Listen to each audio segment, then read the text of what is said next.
Hola a todos. Actualmente continuamos en estado de alerta sanitaria por la pandemia causada por el nuevo coronavirus. A través de este vídeo me gustaría hacer algunas recomendaciones acerca de cómo protegernos y cómo proteger a otros. Pues bien, lo primero es saber cómo se propaga.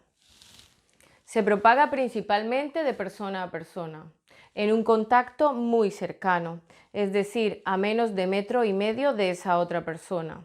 ¿Y a través de qué? De las gotitas que salen al estornudar o toser. También es cierto, y debemos tenerlo en cuenta, luego comentar el por qué, también puede haber una transmisión aunque la persona no presente síntomas, y esto será importante a la hora de prevenirlo. Actualmente no existe vacuna, los científicos siguen trabajando en ello. Recordar que siempre la medida principal para no infectarse o contagiarse de cualquier enfermedad es tratar de no exponerse a ella. Como ya sabemos cómo se propaga la enfermedad, pues ahora hablaremos de las medidas preventivas. La higiene de manos es fundamental.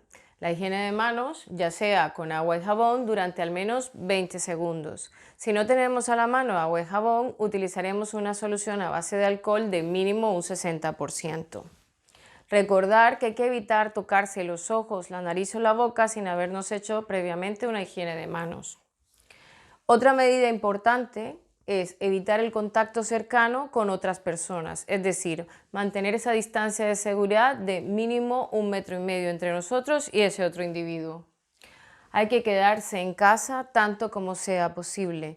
Por eso esta campaña de Yo me quedo en casa tenemos que apoyarla 100%. Hay que poner esa distancia entre una persona y otra, aunque esa persona no muestre síntomas de infección respiratoria.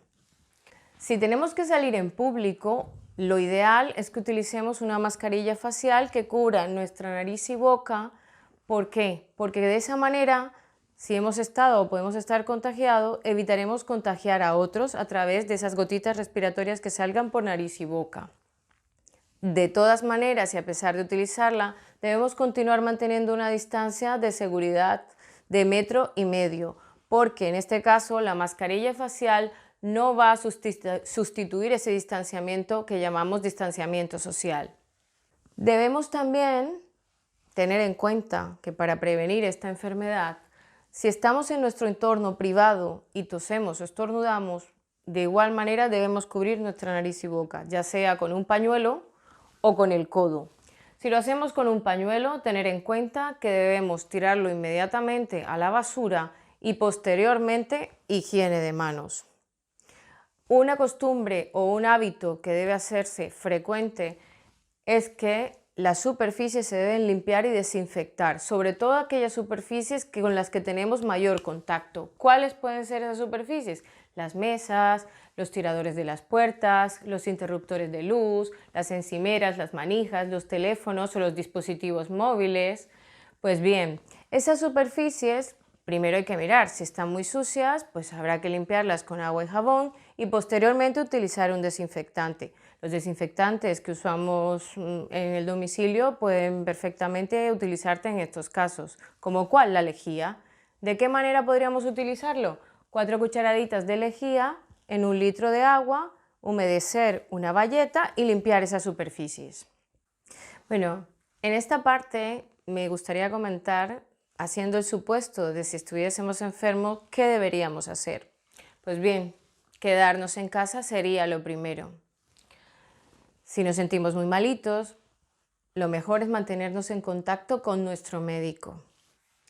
Hay que evitar, si necesitamos transportarnos hasta un centro sanitario, debemos evitar utilizar el transporte público. Hay que mantenerse alejado de los demás. En lo posible, estar en una habitación solo, eso es lo ideal o debería hacerse así. Si hay un baño, para nosotros exclusivamente, eso sería lo mejor.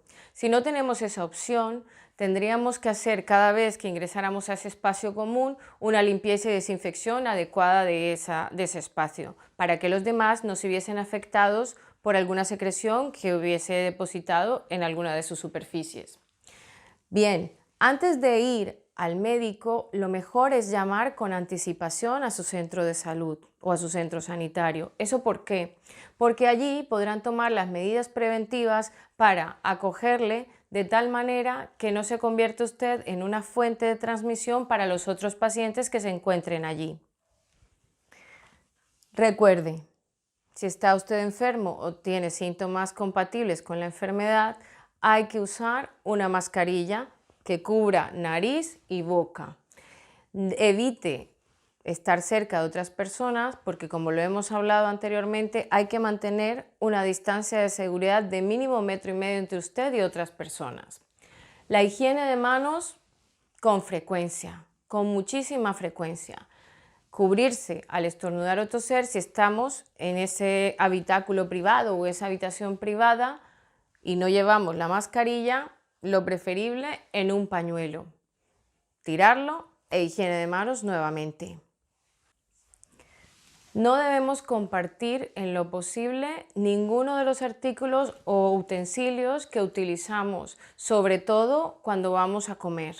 Ni vasos, ni platos, ni toallas, ni ropa de cama con otras personas. Eso no deberíamos compartirlo, porque podría ser un reservorio a través del cual otras personas llegaran a contactar con nuestras secreciones e infectarse. Hay que lavar bien cada uno de algunos de esos artículos que puedan estar o compartirse con otros, de tal manera, vuelvo y digo, que de esa forma evitamos o cortamos la cadena de transmisión. Los síntomas comunes que puede tener una persona con esta enfermedad son fiebre y tos, pero debemos estar atentos a si desarrollamos algún tipo de sintomatología mucho más grave, como dificultad para respirar, dolor o presión persistente en el pecho, algo de confusión o los labios o la cara de un tono azulado. Esto es importante tenerlo en cuenta porque debemos llamar inmediatamente a nuestro centro sanitario y pedir ayuda. Recuerde siempre limpiar y desinfectar todas las superficies con las cuales contacte con frecuencia. Ahora me gustaría comentar, porque habrán escuchado mucho, que hay personas que pueden llegar a adquirir esta infección y ponerse muy graves, enfermarse gravemente. Efectivamente, así puede ser. ¿Y quiénes serían esas personas que tienen una mayor probabilidad de enfermar gravemente? Las personas mayores de 65 años de edad. Personas que vivan en residencias de ancianos o en centros de larga estancia. Personas que sufran de enfermedad pulmonar obstructiva crónica, de asma ya sea moderada o severa, personas con afecciones cardíacas graves, con obesidad severa, con diabetes, con enfermedad renal crónica, sobre todo aquellas que están sometidas a diálisis, o con una enfermedad hepática. También podrían ponerse muy malitas aquellas personas que tienen algún tipo de inmunocompromiso, como por ejemplo tratamientos contra el cáncer, el tabaquismo, trasplante de médula ósea o cualquier otro tipo de trasplante, deficiencias inmunes, un VIH mal controlado, el uso prolongado de corticoides o de algún tipo de tratamiento que debilite el sistema de defensa o el sistema inmunitario. Bien, sabiendo que estas personas, y si nosotros pertenecemos a alguno de esos grupos de personas, por decirlo así, más vulnerables, tenemos que tener muchísima precaución. ¿Qué debemos hacer? Quedarnos en casa lo máximo posible. Debemos tomar precauciones diariamente para mantenernos muy alejadas quiero decir, ese perfil que hablábamos de seguridad de 1,5 metros como mínimo entre nosotros y otras personas. Hay que hacer una higiene de manos con frecuencia. Hay que limpiar y desinfectar las superficies con las que tenemos mayor contacto. Además de esto, es importante que si vemos a alguien con alguna sintomatología, también nos mantengamos alejados de ella. Hay que llamar a un centro de salud si presentamos síntomas asociados y sobre todo hay que intentar evitar al máximo hacer viajes innecesarios y quedarse siempre en casa. Todos podemos contribuir en la prevención y el control de esta nueva infección. Si tienes dudas, alguna inquietud, déjanos un comentario.